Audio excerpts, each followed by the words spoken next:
mwese mu izina rya Yesu. Amen. Nuko nitwa nyene Simoniyo Felix. Sabantu niyo. Sina murongozi wa hano ariko ndanezerewe kubona Imana yanyimviriye ko nkaba ngaha. Reka nikuri deni banza mwakira intasho za bene so muhagarika mu izina rya Yesu. Amen. Numva mbuza aho mpera ariko naharonse. Imana ni nziza. Haleluya. Imana ni nziza. Haleluya. Imana ni nziza. Ni nziza cyane. Imana ni nziza. Haleluya. Imana ni nziza. Haleluya. Imana ni nziza. Ni nziza cyane. Ijambo ca Petero avuga ati bitubereye byiza ko turi hano, nanje numva nobivuga. Icyo giteramo yakigiriyemo umugisha mwinshi. Yesu ariyakara Petero, akajya kara Yakobo, akajya kara Yohana, abandi 9 basigaye basanga batoneshejwe, basanga bagiriye ubuntu. Muri icyo giteramo bariko barasenga, hariho abantu ngo babiri babiyeretse, basaba babona mu maso ya Yesu ahindutse ukundi, ngo asa n'izuba, impuzu zera nka shelegi. Muri icyo giteramo bazabona Mose ngo pwa, babona Eliya ngo pwa. Bibiliya ivuga ngo baganiriye iby'urupfu rwiwe, kandi iby'urupfu rwiwe ngo byari bikubiyemo ibintu bitatu bikuru: kwerekana ko Yesu ari umwami, kwerekana ko ari umuherezi mukuru, kwerekana ko ari umuvugishwa n'Imana. Mose umuherezi mukuru ngo yoba yaciye avuga ngo mwami, wowe umwami urahibereye, amabanga y'ubwami turayakubonamo, uri kuri tere y'umwami. Nanje narabaye umuherezi, abagabo 6,000 b'Abisirayeli barangora, ngo ariko ndaguma kwibanga ry'umuherezi ndumirako, ngo none ko wiyiziye wakira amabanga yawe. Eliya nawe ati nanje igihe navugishwa n'Imana nahuye n'ibibazo byinshi, ariko ndatena ndaguma kwibanga. Hari umwami yitwa Ahabu n'umugore we Yezebeli barangora barangwanya, ngo ariko ndaguma kwibanga ry'ubuvugishwa, ngo none ko umuvugishwa mukuru wiyiziye shikira amabanga yawe. Umuntu wese nabwire mugenzi we ati bitubereye byiza ku bana. Iyo usira muri iki gikorane wari kuba muhonje. Haleluya. Mfise ibintu bibiri ngomba ndabashikirize muri kano kanya. Ikintu cya mbere kijanye n'ijambo ry'Imana riri mu Baroma igice cya 12 ku murongo wa 1 n'uwa 2. Abaroma igice cya 12 ku murongo wa 1 n'uwa 2 haravuga ngo ubugingo bushasha. Nuko bene data ndabahanura kubw'imbabazi z'Imana ngo mutange imibiri yanyu bimaze vyera, ibitima vyera bihimbaye Imana, niko kuyikorera kwanyu kogira ikimazi. Nimushishanye n'ivy'iki gihe, nyamara muhinduke rwose, mugize imitima misha, kugira ngo mumenye neza ivy'Imana igomba, nivyo vyiza bishimwa bitunganye rwose. Amen. Nifuza yuko umuntu wese ari hano tumusengera twisunze aya majambo, ngo kugira ngo gukorera Imana kwanyu kugira ikimazi kwemegwe. Ndumva twakiriye ibintu byinshi, dufise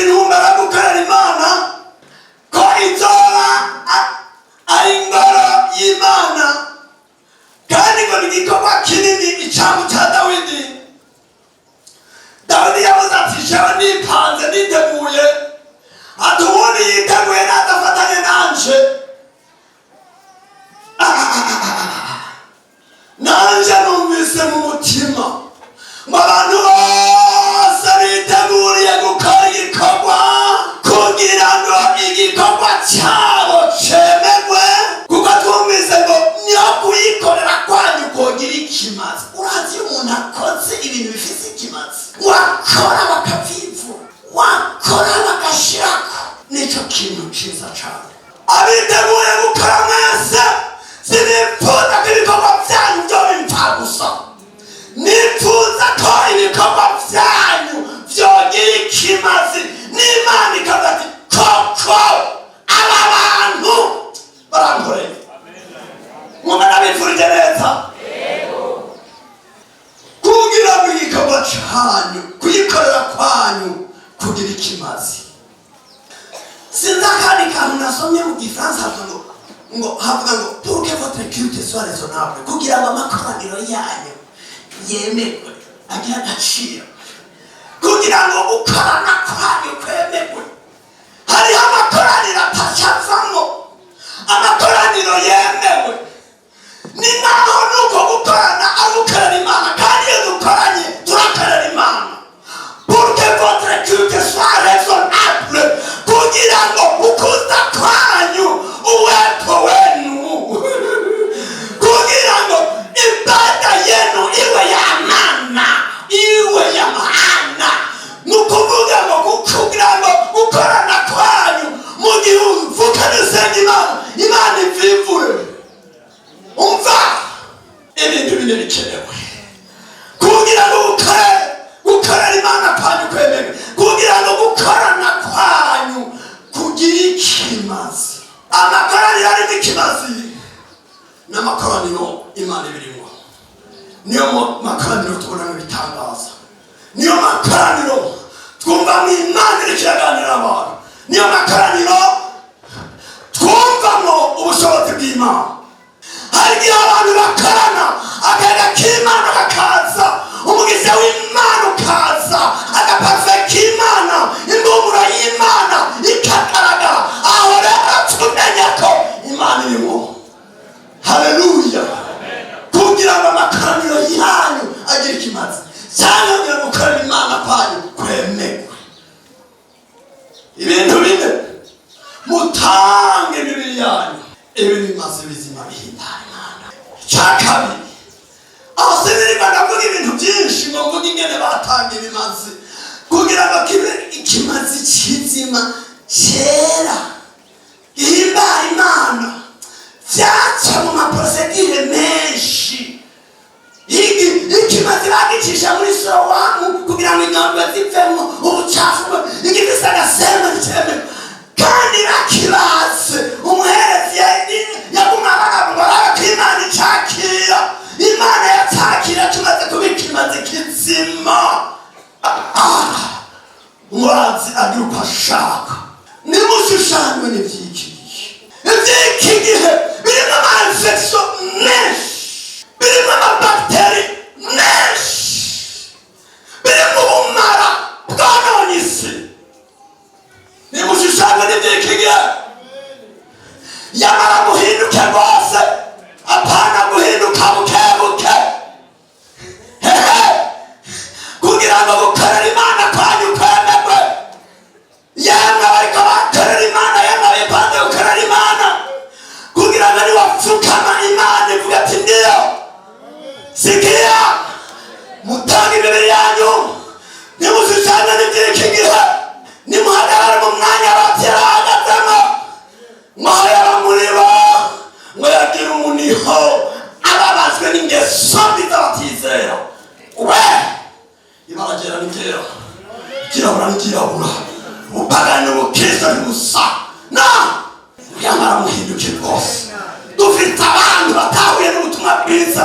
Ubutumwa bwiza n'umuti, ubutumwa bwiza buzana agakiza. Iyo agakiza kageze mu muntu, hewe ni nka serumu bigeze mu murwayi, arahembuka, ingingo zose zigashikirwa, akumva ni sawa, akumva ni nk'amaraso bamuteye, ubugingo bwagarutse, akajisho kakagaruka, kuko agakiza yakinjiye mu muntu arahenyurwa, aba yahuye n'ubutumwa butavanze, agahinduka rwose.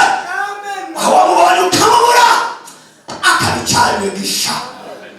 Yamara guhinduka rwose, intumero ya kabiri ndayibabwira kandi birabamerera neza. muhinduke wose. Umuzungu umwe baje muri Afrika acazana umugore mwirabura bavyara utwana dutatu tw'uduhungu. Hanyuma ikiringo cyo kuba muri Afrika kirahe. Hanyuma ngo giheze bazasiga ababwiye abantu ati bana jewe ninagaruka sinzobanje kubino nzobanje kubatora kandi wo nzojana ndamuha ikitonde kondisiyo. Uranyumva neza? Mwategura ikiravabo bacuzuzamo amazi ashiramo agaproduit gatuma umuntu araye muri ayo mazi akamaramo amasaha 10 acasa n'abazungu. Mu minsi mikeya ataraza akana gakuti basha ivyo papa yavuze ndagomba kuzojana na papa. None ko yavuze ngo kurara muri aya mazi mugaca kuva amasaha 2 gushika saa 12 z'agatondo nabigenze gute? Mugaca kariyumvira ati reka nabe gaca karagenda kubika umutwe mu mazi gashiramo ukuboko gashiramo kadutangira ngo nabaga kautu gashiramo ukuboko ahatuye ayo mazi gaca gasa n'akazuba. Nicyo catumye papa akandi nako ati nani nshaka kuzojana na papa mugaruka yavuze ngo kurara muri ayo mazi buce sinobishobora nosamanduri. Gaca karagendera ku duhuzu kubika mwinda karajyana mugabino hari haha amazi atage. Aho amazi yageze hose gaca kaba kazungukira nicyo catumye avuga gutyo. Aha hose aha amazi ashikira aho amazi yageze mugabo agahereza garavuga ati yamarare nagupunguza nakugabanya sigira umva inyigisho nagupunguza ibyo papa yavuze nagupunguza niyo evangelization nibwo butumwa bwiza nakugabanya nagukurako s'il-te-plaît.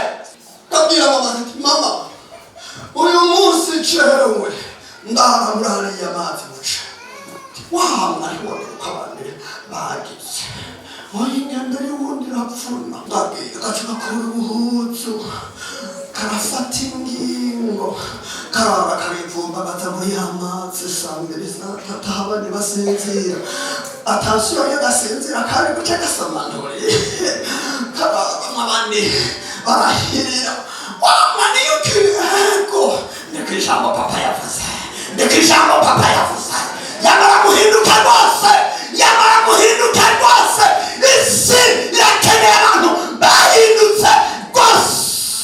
Kabaye ngo buce mu gatondo inkoko mu kokoriko ya akazungu hose gaca karambara twaduhuza.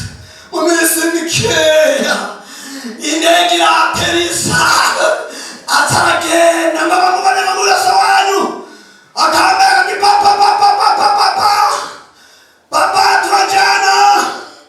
turajana papa era bambera turasa wabonye nati oya nindiro kuruma buhuzu nawe mwagira nakura mwarabonye umuntu agira amabara ibikunda aya waba wamabara ntarimo fama wapuyemo akanya ati nanje papa jewe turajana ushima tujana turasara ati kuri impunzu tehera wandonye ariko rero nabe hose nagerageza ibikunda gatoya naka papa jewe turajana yego kayiteguye neza ushima tujana jewe turasa kuri impunzu nawe arakura yibukira nawe tuzi tugukora asangana nasa amasaya namutara namunere batua Yesu yavuze ngo nzogaruka kubajana ugazojana abantu bahindutse naho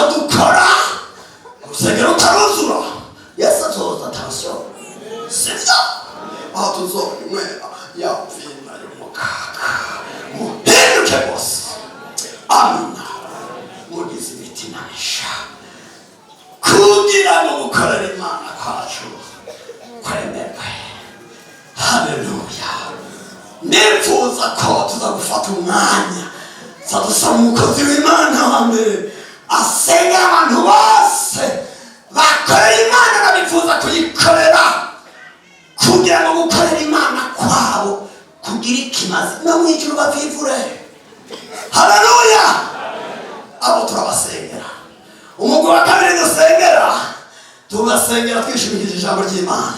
Reka nsabe mwarimu musoda nagusome mu gitabo cya kabiri cya Samweli igice cya 24 ku murongo wa 18. ndaza ndakubwira aho usiri gusoma igitabo cya kabiri cya Samweli igice cya 24. Soma. Mbere ku murongo wa 18. Eko. Havuga ngo Dawidi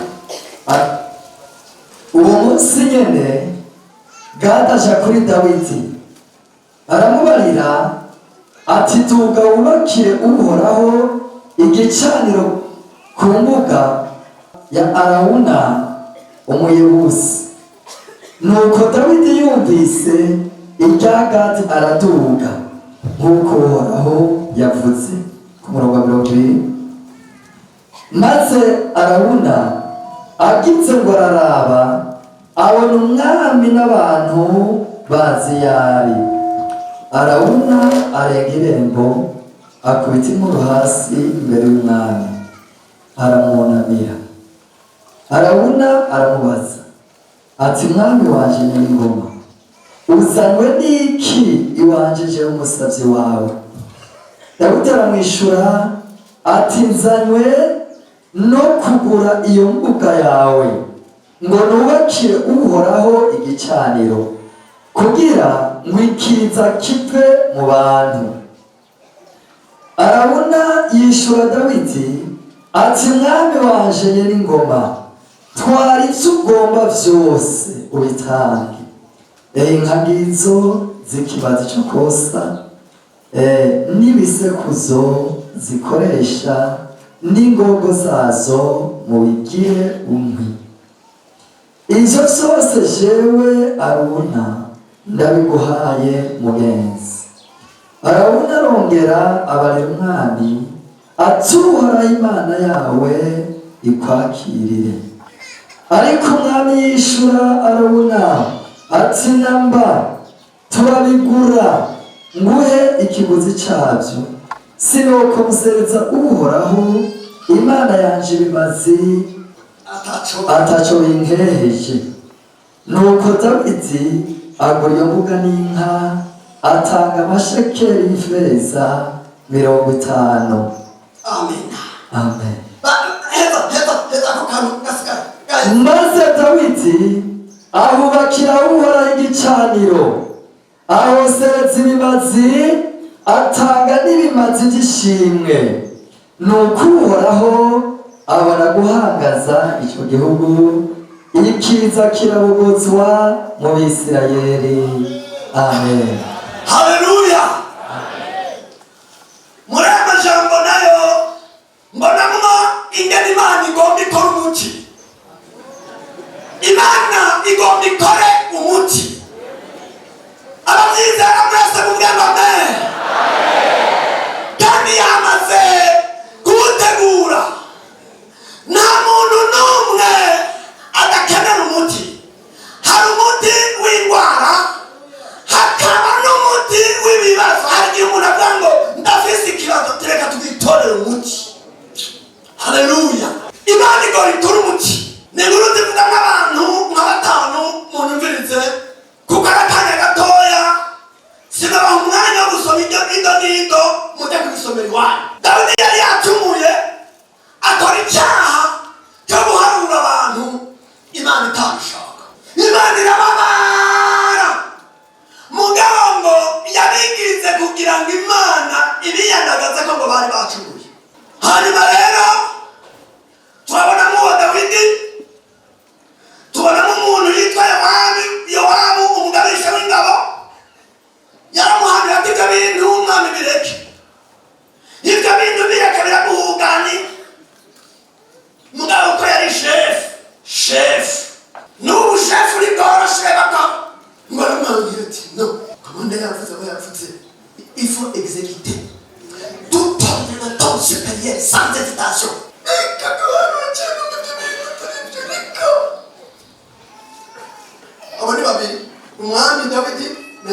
11 muraza kubisoma murabona umuvugishwa n'Imana Gadi icyo yavuze ngo amaze kubikora Dawidi abyukurutse ijambo ry'Uhoraho riza kuri Gadi wavugishwa nawe ariwe kamenyi wa Dawidi riti genda barira umwami utuke ni kuharagize utagushize imbere ibihano bitatu wubahuze ukabikora ikintu cyose kiragira inkurikizi mwami ubu rero byasinywe ibihano bibiri hitamo inzara y'imyaka 3 mu gihugu cyane intambara abansi bawe bagutere ku birometero 3 cyangwa uhisemo Imana irakurikiza hayiriza bijya bya korona byose biri mu biza ibya Ebola mwumva n'ibiza hari n'ibindi tutazi abantu bagitagurike iminsi 3 sha hitamo kandi Imana ibindi bitavuga ngo Imana ikirisinya ngo marayika atikiza ateze ibyago arungika akaga ngo yata yamaze gushika y'abantu inkota bamenya ngo bari bamaze gupfa 70,000 yatageze ku mbuga y'umuntu yitwa Arawuna ibintu bibaye bibi ijambo ry'Imana rivuga ibintu bikomeye cyane tubona ngo Imana ikwiye kuronka ikintu cy'umuti wo guhagarika icyo kiza cyateye ibyo byago n'igiti kibihagarika n'igiti kibuza uwo mumarayika ariko aratigiza ibyago bihagarare hakenewe umuti uhagarika icyo cyago icyo kiza umuti rero warabonetse nguyu bene data niwo ngoma ndabereke uyu muti warabonetse niwo ngoma ndabereke bene data umwami ngo yarumvise umutima umuseka Gadi atamubwira ati mwami rero ngira ngo amanyama wabonye ko yaheze urabona ko ataraho gutuma umwana genda utange ikimazi abantu baraguhonana tange ikimazi naho ku mbuga ya Arawuna niho mumarayika yarageze yabanguye inkota abantu 70,000 bamaze gupfa umwe wese babona tumbagana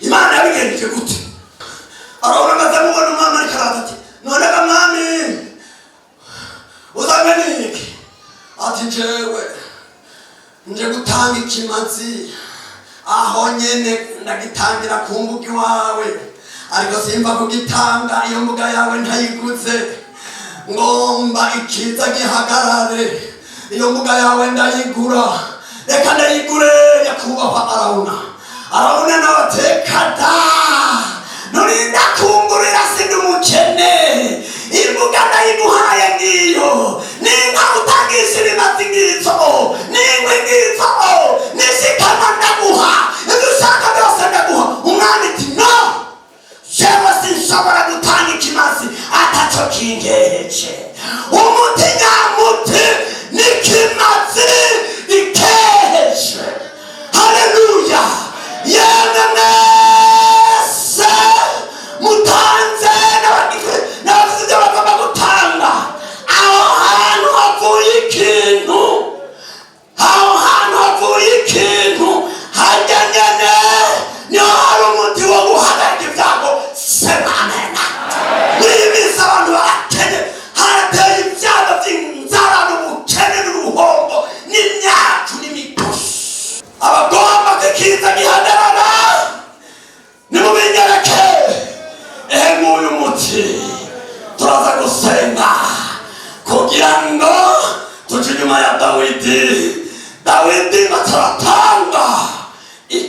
umuntu ukora n'ikimaze igihe icyo kigukeje, ikimaze gatatu kigukeje, Imana ibicisha mu murongo.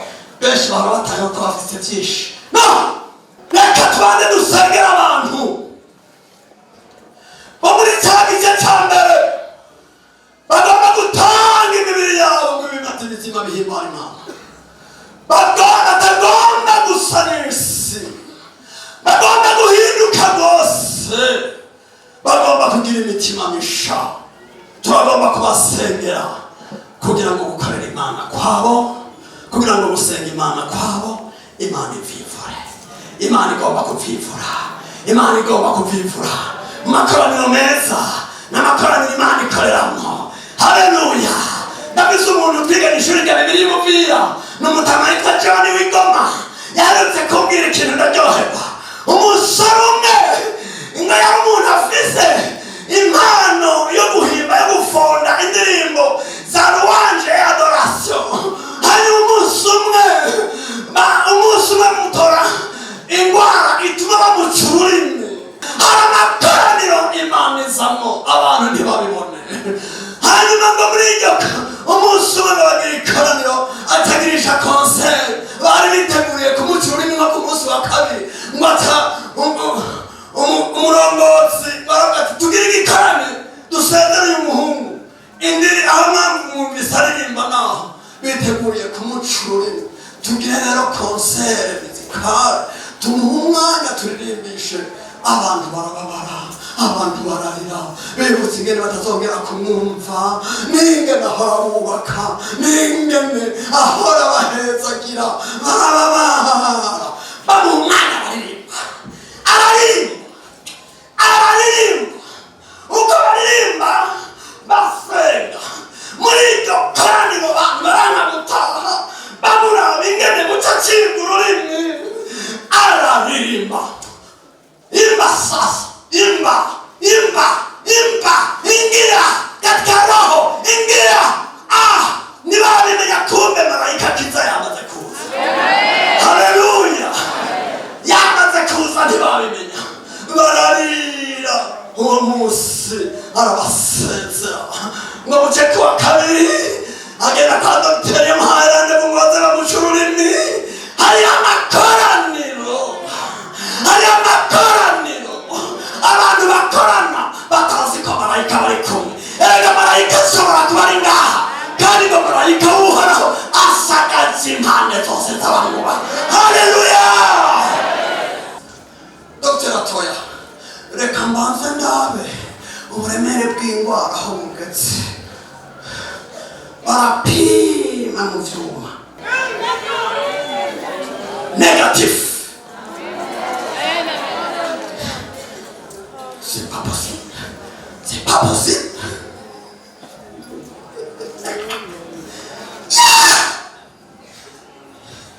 Umiriza, reka tuguhinde imiti ikabure ishira hasi ahabona indwara uzogaruka kuwa gatanu. Aragenda arabata imiti. Komanda yavuze, aba yavuze. Ahandi avuga ngo Imana ivuze ibiremye. Imana ivuze ibiremye, ijambo ryayo rirarema. Haleluya! Mwasubireyo barapima negatif. Ati reka genda handi barapima negatif. Bamusubiza handi barapima negatif. Asubira kwa dogiteri ataramubaza ngo ariko ubundi wowe ngo koreke ngo senga he ngo ndi mu ADPR cyangwa ndi mu SPAC cyangwa ndi mu SPEPU. Haleluya! Atari gukora umurimo ke ngo jewe ngo umurimo Imana yampaye ngo ndi umuhanzi, ngo ndi umuhanzi, ndi umufondateur, ngo mfise ingabire yo kuririmba indirimbo za louange et adoration. Ngumva ngubwire ngo Imana yawe ngo irase ko iyo Mana ihagarara ngo kumva ishobora gukiza benshi. Yewe abafise impano mugihe dukoranye Imana iraza kuzisubiza ikaza kuzikota. Yasanga igwaye, yasanga irimo amakode,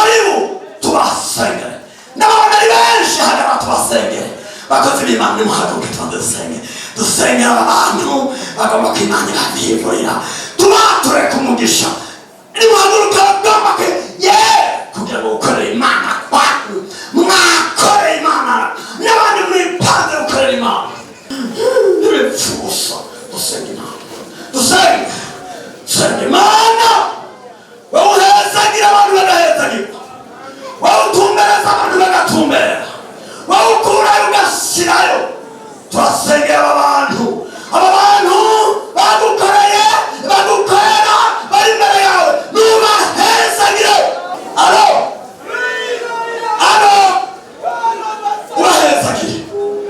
ubahezagire ntibarukire naha gusa no mu bwami bwawe bazokwinjirayo tubisabye mu izina rya Yesu Kristo umwami wacu nimubyagire haleluya kumenga mwarambiwe abandi mva mwese nimubwiye ngo amen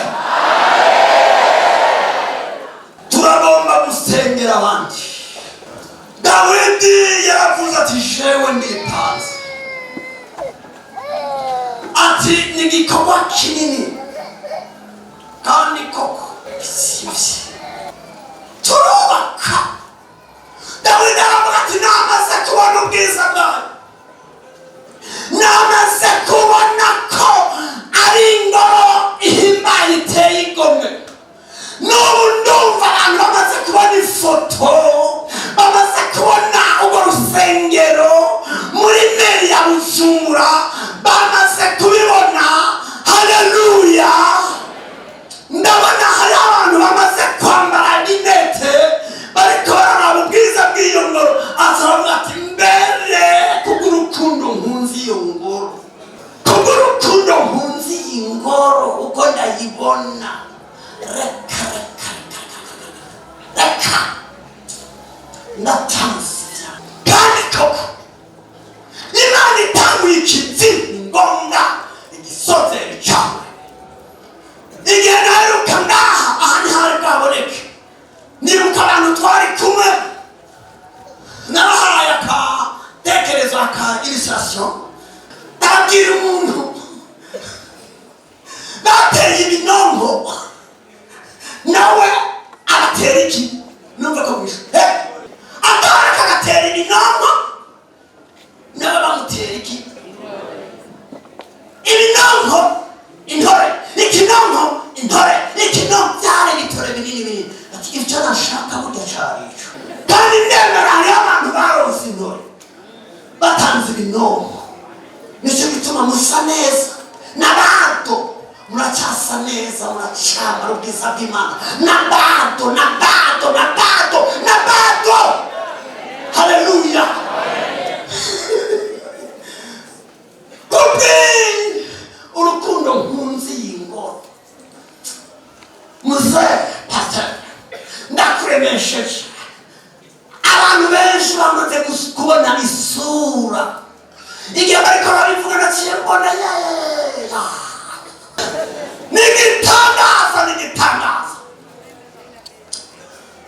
ndaruza kuvuga akoresha iyo mvugo ya Dawidi kandi uyu Dawidi nawe niwe yavuze ngo arabona sinshobora gutanga ikimazi batakikenyeje oya Imana ibone ko hasigaye nubwo Imana isubirize mu nkoko ndumva ibintu bimeze neza cyane kandi ndagomba ko imbere yuko tubikora ngomba mpamagara umuntu umwe abanze yirukane setani kuko setani nanezerwa ko abantu bakorera Imana setani ashaka ko bama mu bushenzi mu buhimbi urabyumva neza ko Imana igikorwa kiciyisaba ukaba utabyumva vrema usubire hano urabyumva ko uhezagira bigafata urabyumva ko utongera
sasa.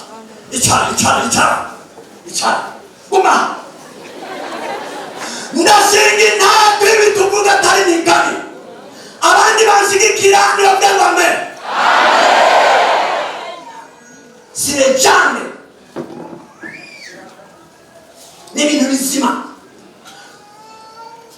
Hari umuvugabutumwa ari imugwi yitwa Irutingabo Elisa. Umwana wiwe aheruka gutwarwa umumvo w'imyaka 3. Umumvo uramutwara gushika aca munsi y'ikaburimbi muri bize, uramutwara ku metero 180. Baramurondera baramubura. Umugore wiwe acavuga ati mama nzobwira iki se wiwe, niwibuke ingene nitanze ntabwo duhuza twanje ndakorera Imana twatse urusengero imbere.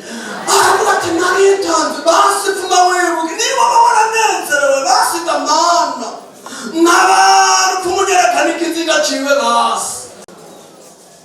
Yumvise ariko ararira, uwundi muntu w'umunyagice acihana amazingwi 2 atayumvise ngo genda hariya pfo. Atamanuka ahantu hari shite y'ayo mazi uwo mumva ushugurukira ategerera. Mu minota 2 asabona kuyumva umwana ngo akamutuza yakomeretse. Nagomba ndabashimira intako n'uwo mwana n'uyu musariho. Ndabona Imana igiye kubagozikiriza abari barahomvye, abari baragize ibibazo, abafite basengera ibihano bigiye kuhaba birahagaze mu izina rya Yesu. Sifa kwa Mungu. Nisite mu mutima tusigomba umuntu antanga. Urangiriye nawe. Ndakuye Yesu. Isigomba umuntu antanga. Ntacyo ntugiriye nawe. Yese ngaha niho namenye yuko iki gikorwa cyatwitanga. Ariko nkiva mu rugo ndabyiyumviye ntimuja gusanga hari mu kwitanga. Zaniyumvira icyo nitanga. Ndayikirondera ndakirondera. Yemwe bene data. Ibintu byo gutanguza urusengero. Bashirikane ntimubihushe. Cyane muze gupfa. Nagwaye korona covid. Nzamuhitamo kwa minisitiri wese n'irigereza kiyeri. Nagwaye bambwiye ngo nari napfuye. Nakashiye kwiyanje muzee.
kumbura mpunzi y'ingoro nanje madame n'umurimyi twarimbuye ibigori imifuko nk'ingana basi umufuko w'ibigori nanje nzowuzana.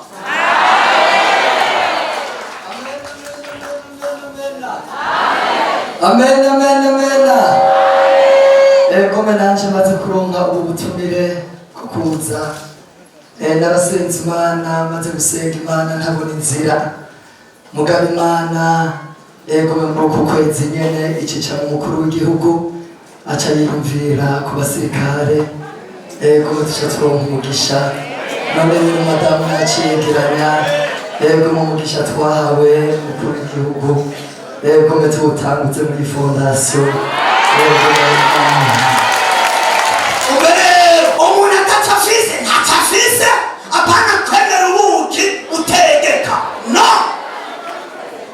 dushaka ibintu bisobanutse.